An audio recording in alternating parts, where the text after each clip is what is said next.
velocity and quality are both levers to help get you there. And it's our job as experimenters to know how and when to identify when to push them.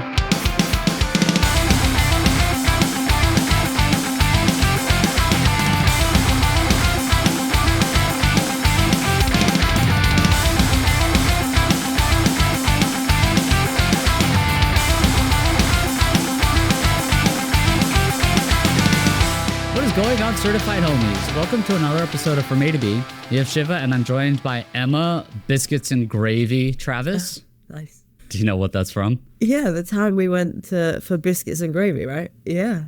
Except, do you want to tell more of the story? Where shall I start?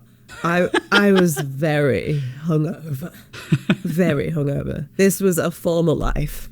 This was Fun Emma. She doesn't exist anymore. Because you've just had a child very recently. Yes. Congratulations. Thank you very much.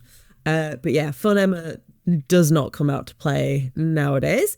But this was like 3 years ago, maybe. And it was the day after EXL. Shiva kept saying he was going to take me out for Biscuits and Gravy, which for anybody listening in the UK, they know that that's like not a thing that goes together. And that's what we did. And it was good, but it wasn't Biscuits and Gravy. It was like, I can't even describe it, really. Can you just... And for the US folks, biscuits to us is like a very savory, flaky pastry kind of thing that you put in gravy. And it's amazing. And it will make you fall asleep because of all the carbs in like 5 seconds. But in the British version, the UK version of biscuits, it's like cookies that are sweet. Yes, exactly. Yeah. And the US version of biscuits is incredible hangover food, I have to say. Incredible hangover. But the gravy was like cheese sauce? I don't know what it was. Again, not gravy, but excellent. So yeah. Excellent. So thank you for that. That's why you're Emma, Biscuits and Gravy, Travis. I should update my LinkedIn to have that in the title. I was also trying, by the way, it doesn't rhyme, or it's kind of like the best nickname I could come up with, because nothing rhymes with Emma, nothing rhymes with M, nothing rhymes with Travis. That was remotely related to anything of you. Okay. Like not even close. So I was like, all right, fuck it. Biscuits and Gravy. We'll just go with that. That'll do. I like it. I've forgotten about that. So now, yeah, that's a good... Get to remember a wonderful memory, or maybe not, because that was when you were hungover. Yeah. But whatever. So you're a director of research at Miro, and one thing I wanted to bug your brain about specifically was what being a mom taught you about B2B sales. No, I'm kidding. Oh, that's a LinkedIn post I'm working on right now. That's a LinkedIn, but I was curious if we could somehow make that work, but I think that's a terrible meme. I don't want to do that. No. The actual topic for today is effectively a lot of conversation on LinkedIn happening around velocity. And what that means effectively in the experimentation space, or even really in the digital marketing space, is do your best to just keep on doing things. The opposite side of that being quality, where perhaps you're spending a little bit too much time making everything pixel perfect or getting the most amount of research to have the highest amount of confidence. There's a spectrum of like velocity and quality. I think a lot of more people are pulling towards that velocity side. When is that really the right thing we should be doing? Is that right for every scenario? So wanted to bring you on to really flesh out like what are the appropriate times, in your opinion, to kind of flex the velocity muscle where it might make sense maybe you're early on in an experimentation program, versus when does it actually make sense to like slow it down and really hone in on quality and make sure you're actually shipping out good shit, not just fast shit. So let's start with this. Do you think that's an appropriate start to look at velocity versus quality from like a maturity of program perspective? I'm going to use the whole like it depends answer. Because I think the Paul Randall answer. I think it kind of does depend, right? Like there's two ways to come at it, right? We're talking about them. There's let's just, ship and get things moving. I think there is value in starting there to an extent. The main reason being is like all about that flywheel, right? Like until you start like going through the flywheel, you don't know where the kinks are, you don't know where the issues are, whether that's with like dev or design or QA or, wherever it is. Just like going through that process and shipping, a load of tests is really going to help you iron out your process. So I think that does make a lot of sense. And like working with our clients, like that's what we would do in the first weeks and months. Like, let's just get some tests out the door. They don't necessarily have to make a whole lot of sense from like a research customer problem perspective, which obviously makes me cringe a bit, but the purpose of them isn't necessarily to win or to learn. It's literally just like testing the test flywheel. So in that sense, like, yes, I think velocity makes sense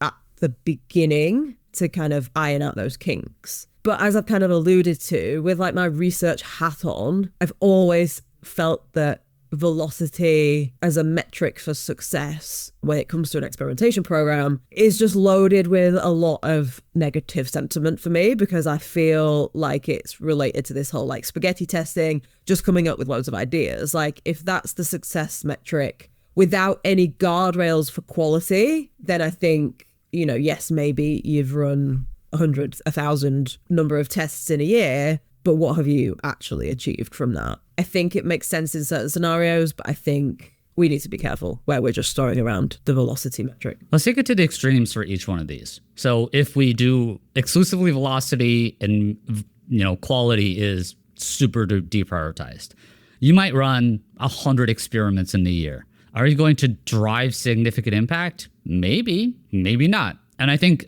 like, if you look at the 1 in 10 tests win metric, it's technically representative of the industry, but I don't know if that metric accounts for a lot of the spaghetti testing not backed in research versus, you know, that win rate's probably going to be higher through my gut feel, but that number is probably going to be higher when you actually conduct research, prioritize accordingly, don't just spaghetti test kind of thing. If you ran 100 tests, that win rates, I probably, if I had to guess, it'd be lower than 1 in 10.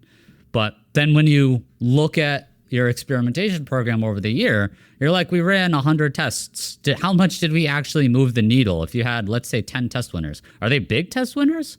I don't know. So like, that's where you might focus so much on that velocity side. You might not actually drive impact because you might have hit low quality test wins and maybe a few of them, but a low quality that it didn't really move the needle. And then on the other extreme, if you spent the whole year running 2 tests, like that's not a lot of cracks at the can to like actually win. You have those odds are not in your favor. Yeah, so it's a balance, right? Like, it's a balance between velocity and quality and testing and research. In my view, it's a balance. Like, you know, if we sat around and spent months and months doing huge research projects and feeling like we're making loads of progress, finding out loads of cool stuff, but actually by the end of the year we only have time to run a test at the end or 2, like, to your point, the impact there isn't going to be there. So I think it's about finding that sweet spot between like velocity and quality. For me, like, velocity is all around the experimentation, the testing, and then the quality comes from the research. And that's where you get, you know, you can pump in those more higher quality tests by really focusing on solving customer problems. So I'm trying to write down a list of like variables that I think impact the quality versus quantity debate. Whatever. I don't know if it's truly a debate, but whatever. Like the conversation. Let's say conversation. So I wrote down maturity of like program and also company. If you don't have solid analytics, you might affect both equally in like, don't do it because fix your analytics. Things like how early and nascent your program is I think a big one, which is like if you just implemented a new testing program, velocity all the way, no questions asked, because you want to get that flywheel spinning. Versus if you're very, very, very mature, I think it's a different conversation, but I think it's generally not an arguable thing to be like early on, feed the system as much as you can. Low quality don't matter. What's your resourcing availability? What has your program done so far? Meaning, like, have you accelerated velocity so much? Reevaluate and see if maybe there's an opportunity to increase the quality. I guess maybe there's a conversation here around like, just because you increase the velocity, it doesn't necessarily mean the quality diminishes as long as all the other inputs are there and vice versa. Yeah.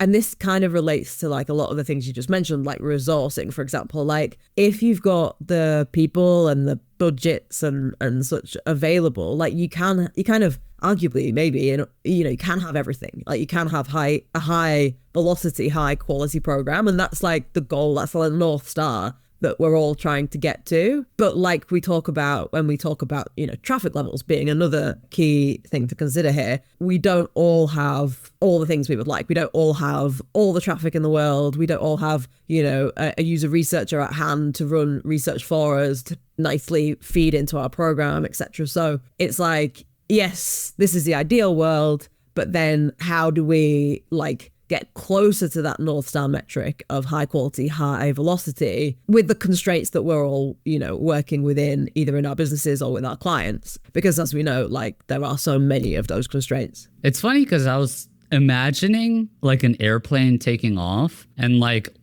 when the airplane takes off, they put like the blasters behind it and the thrust, and then they just push as much as they can into the takeoff so that the like, I swear to God, I don't even really know how airplanes work. Like, it kind of blows my mind how crazy the physics are in all of it.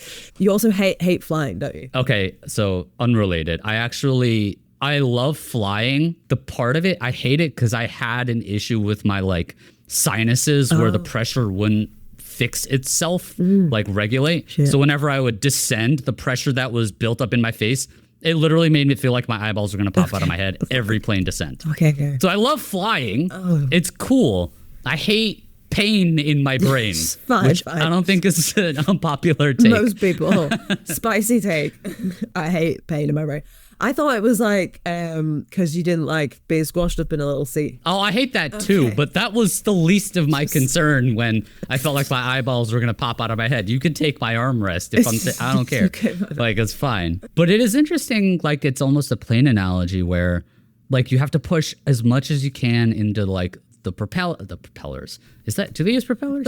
I think they do. Oh yeah, no, they do. Yeah. Okay. I also have idea. Two people who don't know shit about planes trying to figure out how they work. Ask us to fly a plane. Like, please don't. But like, you put a bunch of power into making the plane go forward because that's what causes the air underneath the wing to cause the lift. But then once you're at that cruising altitude, it's not like they're trying to put more effort into the plane. They're just trying to reach their destination. I don't know actually how much this analogy works.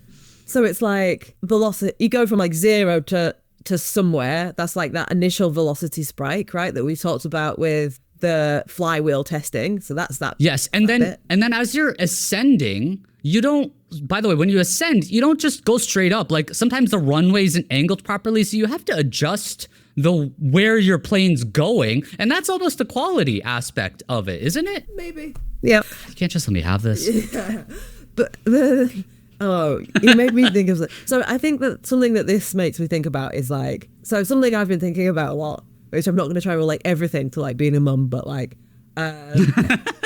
did you know that I had a child? No. It's like about seasons, right? Like seasons of your life, like, you know, so just because right now is like a shit show, doesn't mean that like all of the seasons of my life will continue to be a shit show. And the reason that I think this is relevant is like, okay, maybe there's just also times within a program, like we've talked about at the beginning, when velocity is the metric that we look at. And then other times, you know, we'll shift focus for whatever reason. Maybe we get velocity to a good place, but actually when we're assessing the program on a quarterly basis or whatever like frameworks you have in place to do that assessment, you think, well, actually we're not getting the wins, you know, we're not having the impact that we want, that we need, that we expect. So let's shift focus to quality, and that we have a conversation about how we're going to do that. And then equally, another season might come along where we say, okay, we're getting lots of wins, we're running lots of high quality tests. So it's almost like your plane is like going like, can you see what I'm doing? Like it's kind of, yeah. The podcast people are like, what the fuck is she doing? Oh yeah. Sorry about that. So she's just like waving her hand like a butterfly in the air. The point being, you kind of, you're focusing on velocity, you're shifting focus over time, and that's okay too, right? Like, you might not get to this sweet spot. It might be that, you know, for 2 quarters of the year, you're focusing on velocity, then you shift focus to quality again. You're getting closer to this goal of this like North Star equilibrium of quality and quality and quantity. Quantity.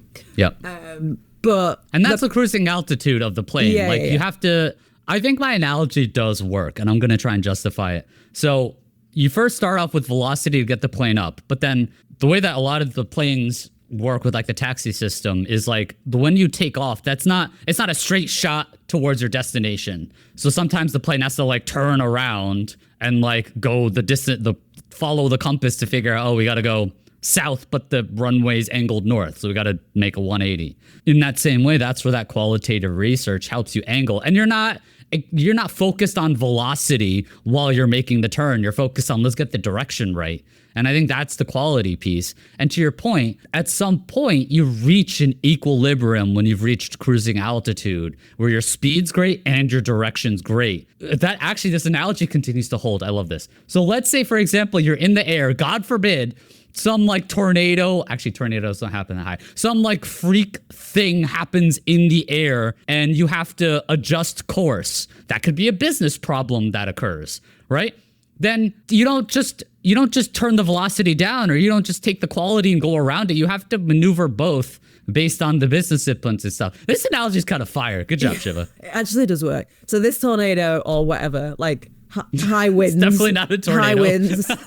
It could be like a new CEO, like a new guy coming in being like, experimentation, blah. You know, it's all that business, those business problems, but also like tool changes, technology changes, like, you know, analytics blows up, or whatever, like all these things that happen that might make us go, actually, you know, we're having tooling issues over here with the testing tool. So actually let's focus on quality and go away, do some research while that sorts itself out or whatever. Yeah, it works, Shiva. This analogy also continues to hold, but this is a terrifying example. But let's say what the Hudson guy, Sully Sullenberger, right?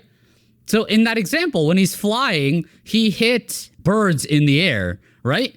And I think everyone in the control tower were telling him like, hey, you got to turn around. And Sully, smart guy, who was the CRO guy in this example, is at the head of the thing. And he's like, I can't make it.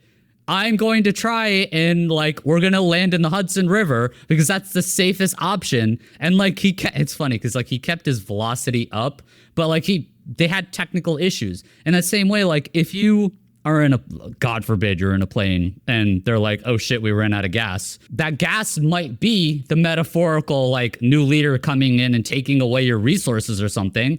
And it's like, well, yeah, maybe just keep the velocity the same. Actually, I don't know if that holds because you can't, if you don't have resources, you can't run a test. Anyway, some parts of this make sense. Yeah. Some do. I'm more on board with the analogy than I was at the start. Fine. Okay.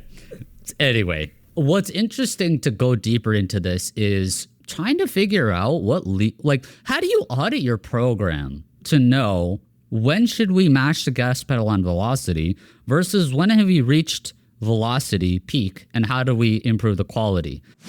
Post-production Shiva here. In case you guys didn't know, my dog recently passed away from cancer, fuck cancer.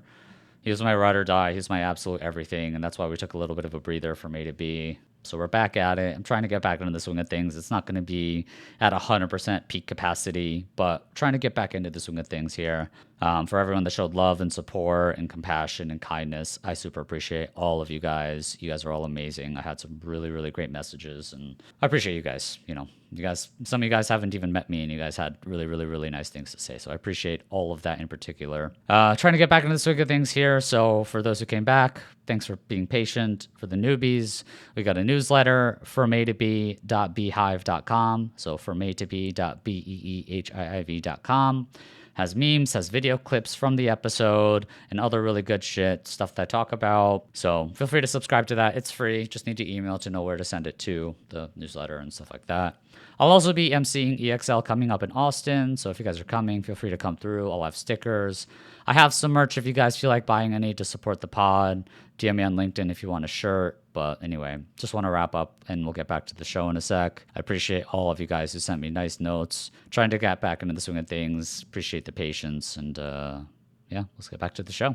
So like, I think the two metrics are, in my opinion, are like win rate and velocity. But what other things can we look at, or what are the things we should be looking at within these two metrics to audit our program to know, like, we're doing too much quality, go to quantity, or vice versa, or maybe we've reached equilibrium, keep the status quo? I mean, to your point, win rate for, the quality, being an indicator of quality, I think is a major one. Also, if we're thinking about, buy-in from like the business and stakeholders, and, we talked a little bit about like the leaders coming in and that business impact, like if we're not seeing impact and buy-in because of the impact that we're having, then to me that's suggesting that, there's something wrong either with quality or velocity. Could you say more? Like what would be an indicator that that's happening? What would be the thing that I would say this behavior is this is the flag that's telling me this is happening? I think it depends a little on the business and the setup and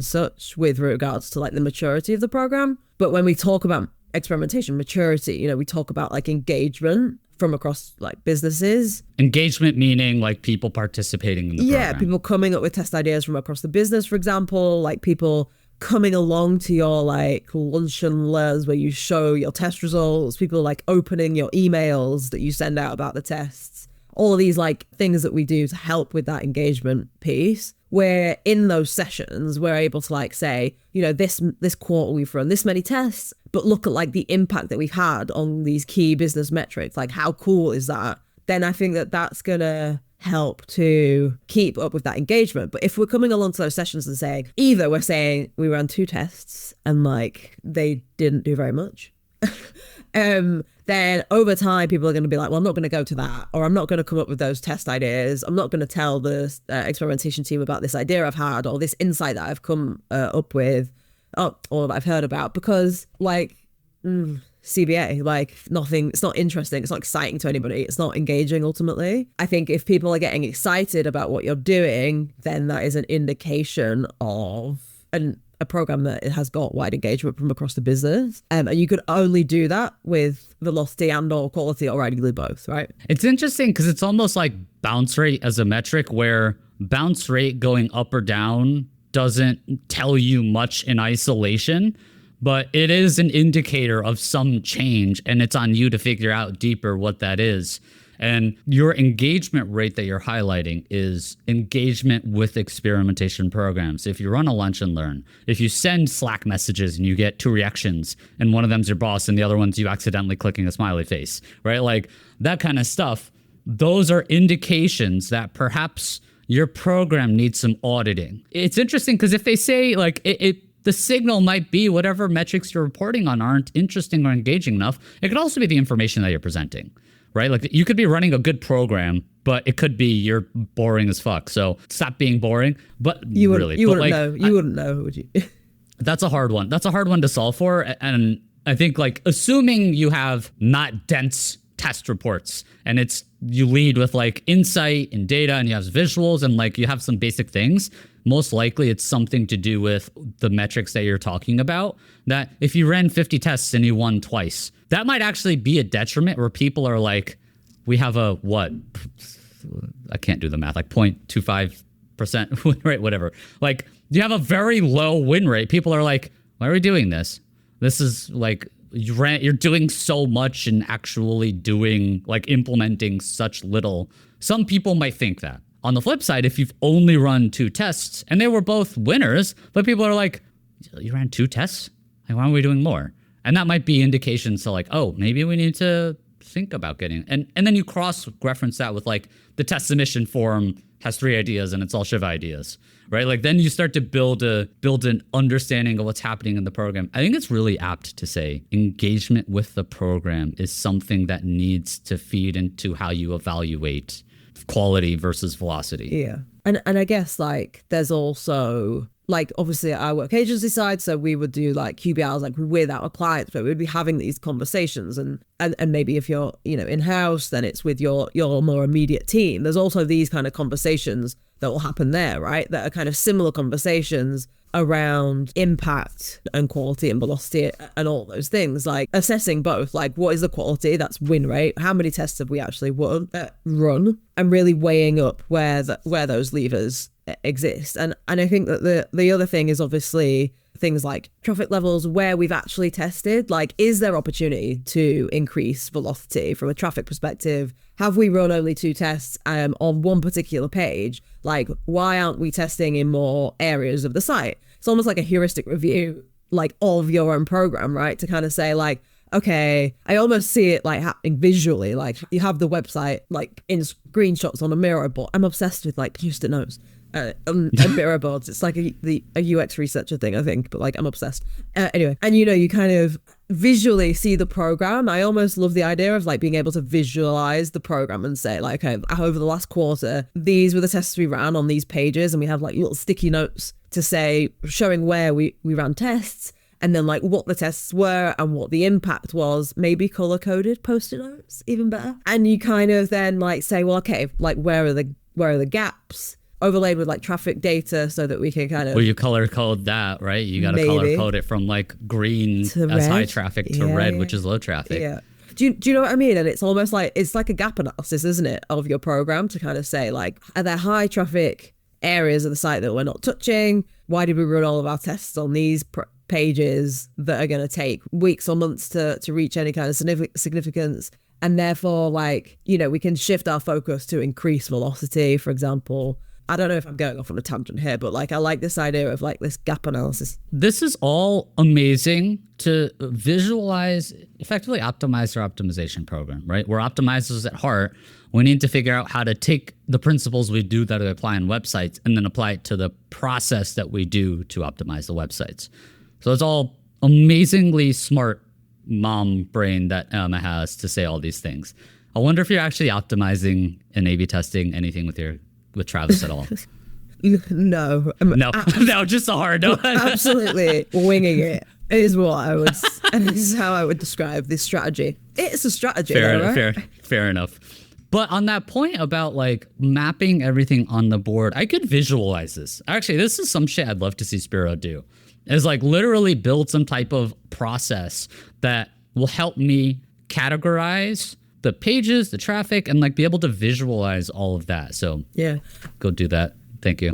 But this was just an idea I have right now. By the way, like I've it's not amazing. done this, like, but I want to do it now. I kind of want to do it too. And like, let's think about how we would accomplish this, right? It would be effectively map out your websites. I'd say to make it easier, bucket it by like sections of the site. So maybe it's like homepage, product pages, category pages, checkout, and then like that's the easiest way to categorize it. If you're B2B, products, solutions, pricing, homepage, like figure out how to do that. Then categorize or maybe color code that by some type of like traffic indicator. So you know what are the pages that are high versus low, and then add test sticky notes on them, right?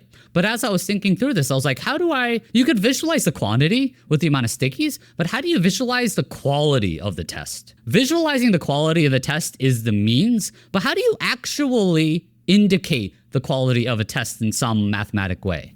Mm-hmm. Can you? Well, it's about. I get that's subjective, but what would you do? It was related. If it's historical tests, then we effectively know whether the impact that they had, right? Well, we do. So it could be a high quality test, even though it didn't win, though. Ooh, cool. Right? Well, because you took a big swing and you learned a lot of value out of it. If you learn something. So I guess we're grouping tests into like test outcomes into 3 buckets. Maybe there's probably more buckets, but like we lost and we learned nothing. We lost and we learned something, and we won and we learned something. So we could also, it could be 4. You could won and not have learned anything. That could be a multivariate test where you test a bunch of shit. True, but if we won even if we didn't learn, we're assuming that that's a high quality test. Are we? I guess. Or not? It's less quality. Actually, it depends. It's a scale, maybe. It is a scale. You could have a test that won but didn't learn anything. Yeah. That could be worth less than a loss, but you learned something impactful. This is true.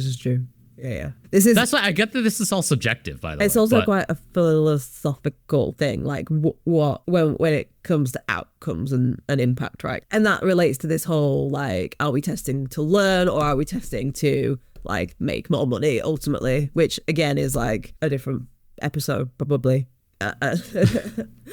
Like every episode. Well, yeah.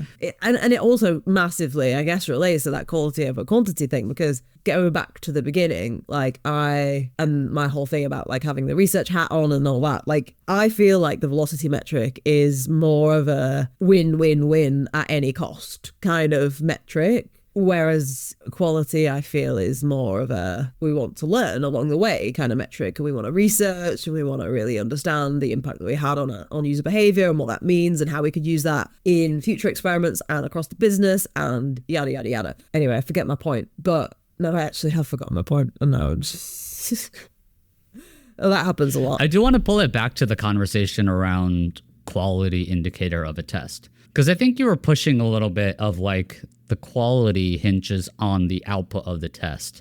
I think I agree, but I also don't, because how much of it is valued in the inputs versus the outputs?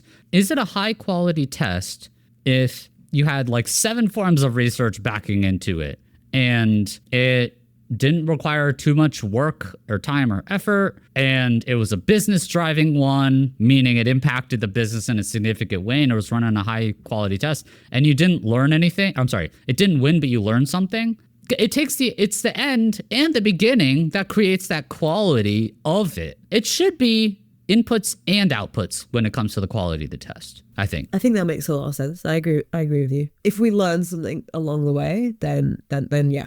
But then again, like, and I am, all about like learning along the way, obviously. But I think there are people out there that are not. Like, there's businesses out there and people out there that would say it didn't win, so therefore it's not a high impact. So I guess, if we're thinking about this, like, assessment of our program to understand where to push or not on the different levers of quality and velocity, then there's a conversation to be had about like what's important to you. Kind of feel like I'm in therapy now, but like, what does success look like for your program, for you to be able to like look through, or your, within your business, for you to be able to assess your program through that lens. Like, what does quality mean to us as a business? And I think we're on the same page about it, meaning that we learn along the way, but for some people that isn't going to be the case, right?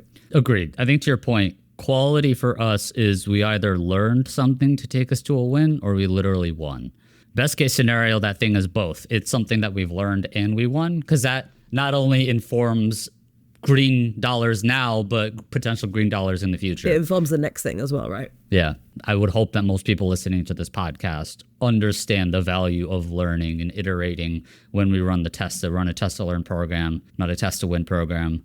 I guess this is an exercise for y'all listening to this episode, and I'm probably going to try doing this in like the next couple weeks or so, is like just map your program out, put a Miro board up, map your program out, have pages or categories of pages, add the tests run on them, and add some type of quality indicator. It's kind of subjective. I think this is a framework. It's not a best practice, quote unquote. Figure out some mechanism that informs the quality, which is, did you win, learn, both, neither? Or maybe it's like, did it win, yes or no? And did you learn, yes or no? And if it won, green. If it learned, green. And if not, red, and like you can create some hex color bases off of that, I don't know, for quality. But I think all of these things help you audit where are your gaps. And then as you do more of this, by the way, a lot of times your quality and quantity is limited by external factors.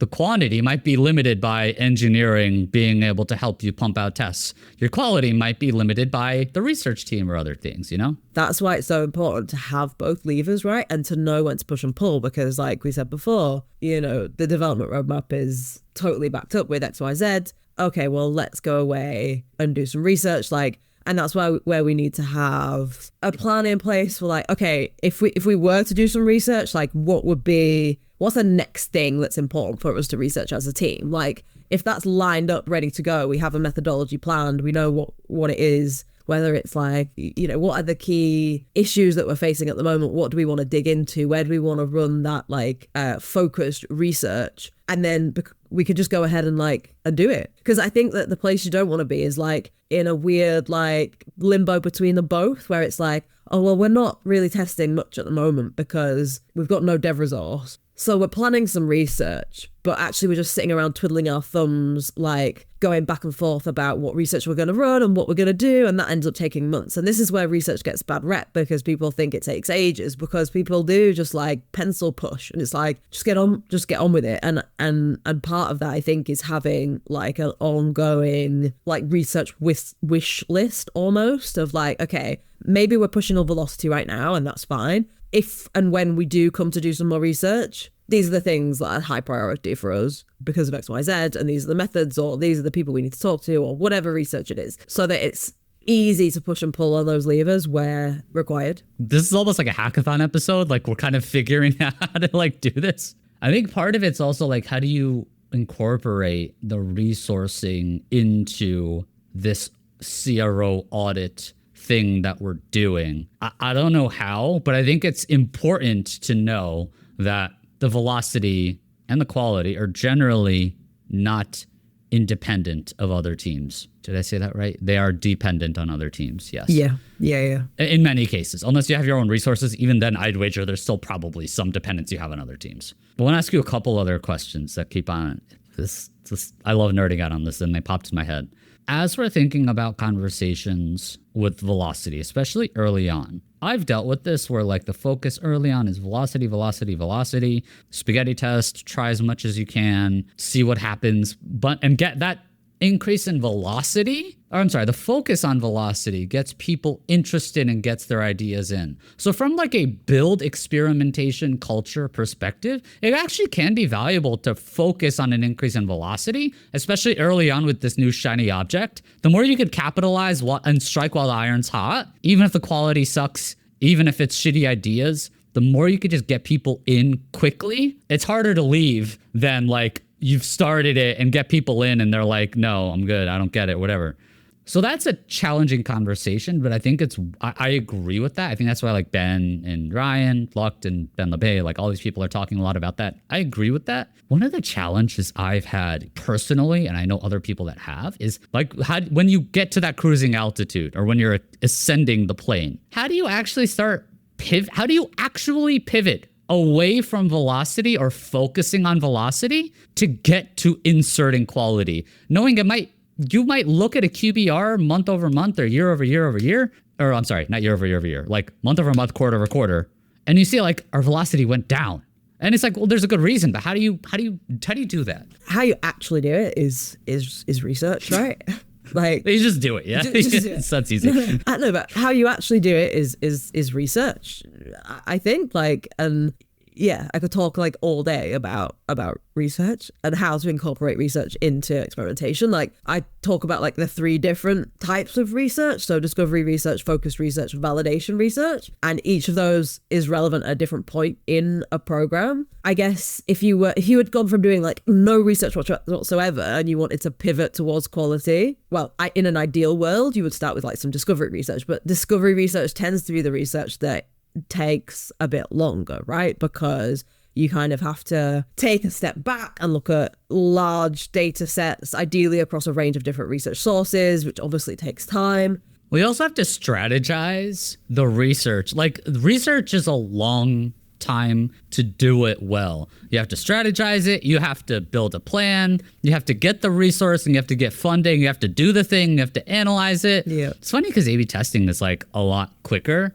generally speaking, and it's still, people are like, that's too slow. Yeah. Right? And this is where the two things like in some way like research and experimentation are like best friends, but then in another way is like you say, like the like velocity wise, or like experimentation is seen as like faster, more agile, like fail fast or win, blah blah blah. And then research is like, all those things you just said. We've got to plan, we've got to analyze, we've got to gather the data, we've got to recruit the participants, we've got to talk to them, we've got to analyze everything, present it back. Yeah, I don't know, like there's a lot to it. But the first thing that I would do, if it was totally up to me and I was starting completely from scratch, I would use data that already exists. Like if you're going from velocity and you want to pivot towards quality and you don't have all day or all year, or you don't have loads of resources, Like in every business, there is data that already exists that is going to help increase the quality of our experiments. Such as live chat data, call logs, social media comments. Just go and talk to your like call center representatives. If you don't have time to listen to lots of sales calls, just go and talk to that one person for half an hour, because they sit through hundreds of sales calls every day. I talked to Victoria Segal about this, and she was like,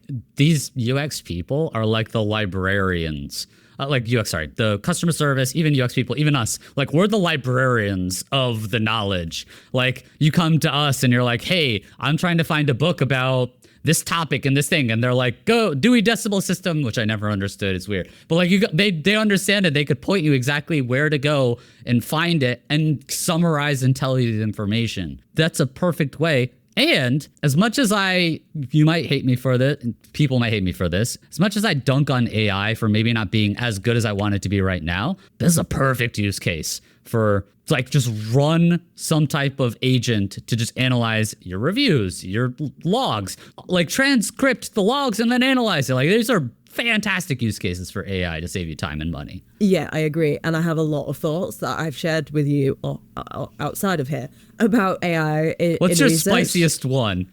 I'm kidding. We'll save that for another episode. Okay. Well, I know. I have to just say that like the synthetic user thing, like, no, stop it.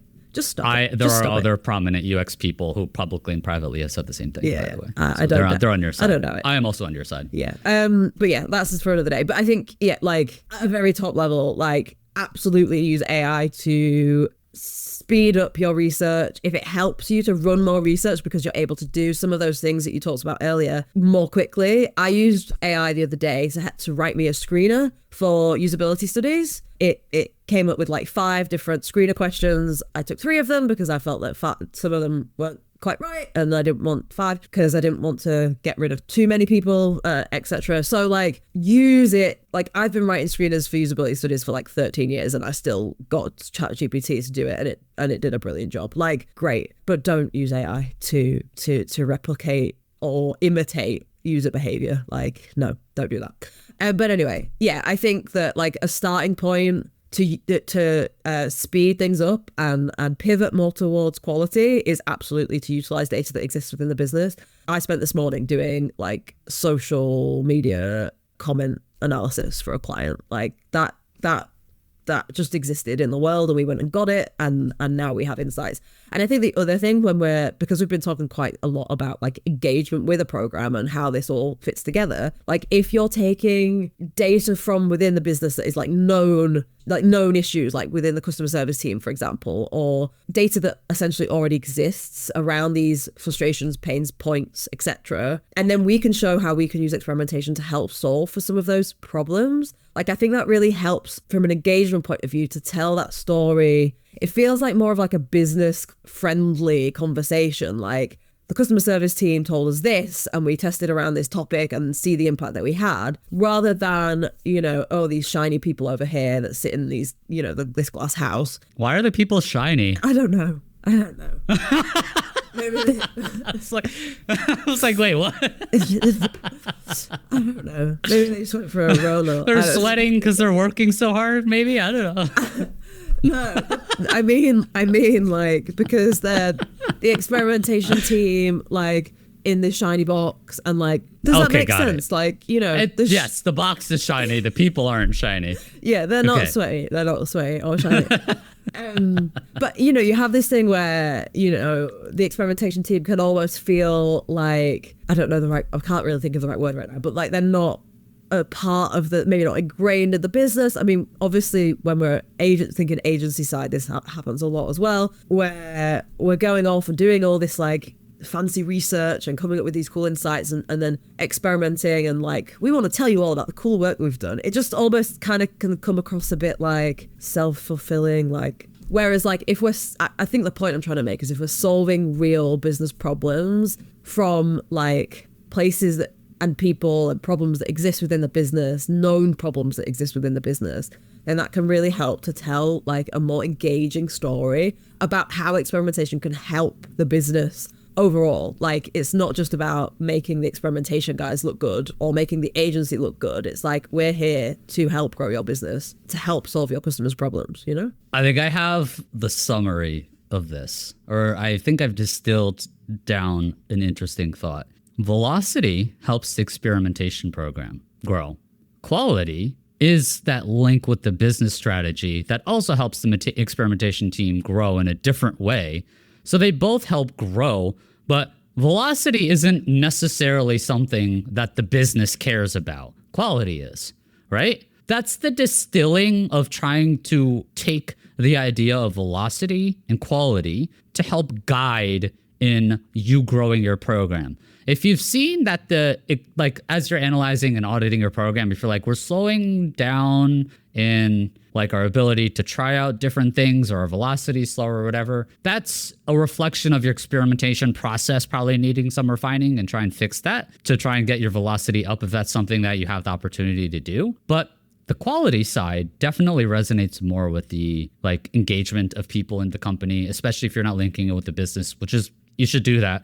But even if you link the experiments with the business, you have to communicate that too. Maybe I'm oversimplifying, but velocity equals like serve experimentation, quality equals serve business. Does that make sense? I think it makes sense. Ultimately, like, growth is what serves the business, right? And I think what we're saying here is that velocity and quality are both levers to help get you there. And it's our job as experimenters to know how and when to identify, like, when to push and pull in those different areas. And, you know, it reminds me of there's like a graph that you see around like progress, right? About how like progress isn't linear. It's not just like this. Oh, podcast people, I'm doing a like arm symbol like this. Diagonal up. Yes.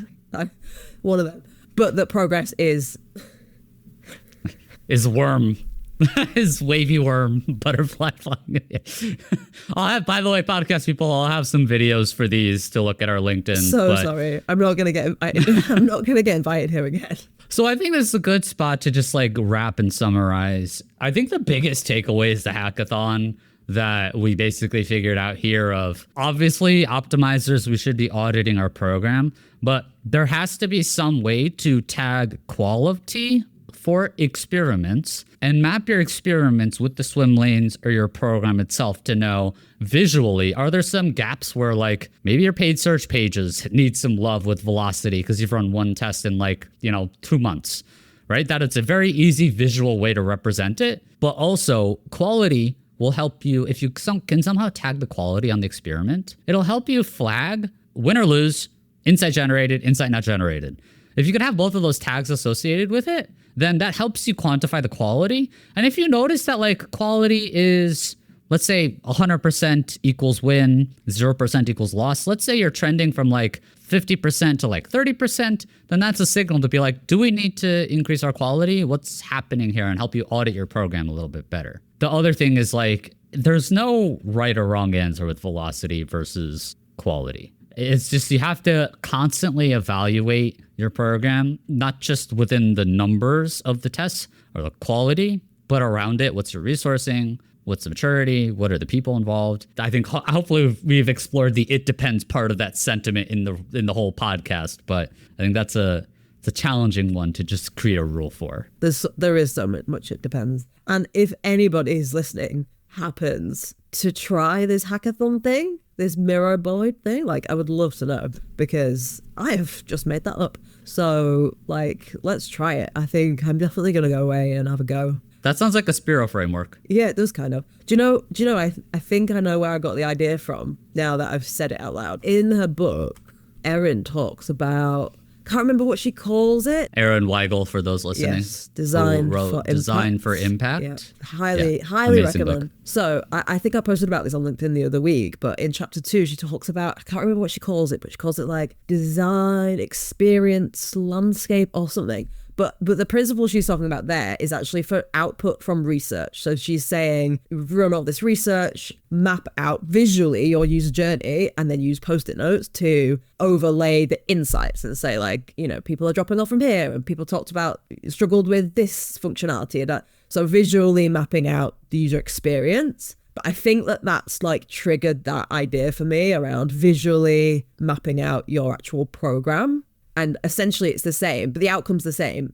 Reviewing an experience and identifying the opportunities for optimization, whether on just the website. To be clear, we didn't rip this off of her. We just made it better.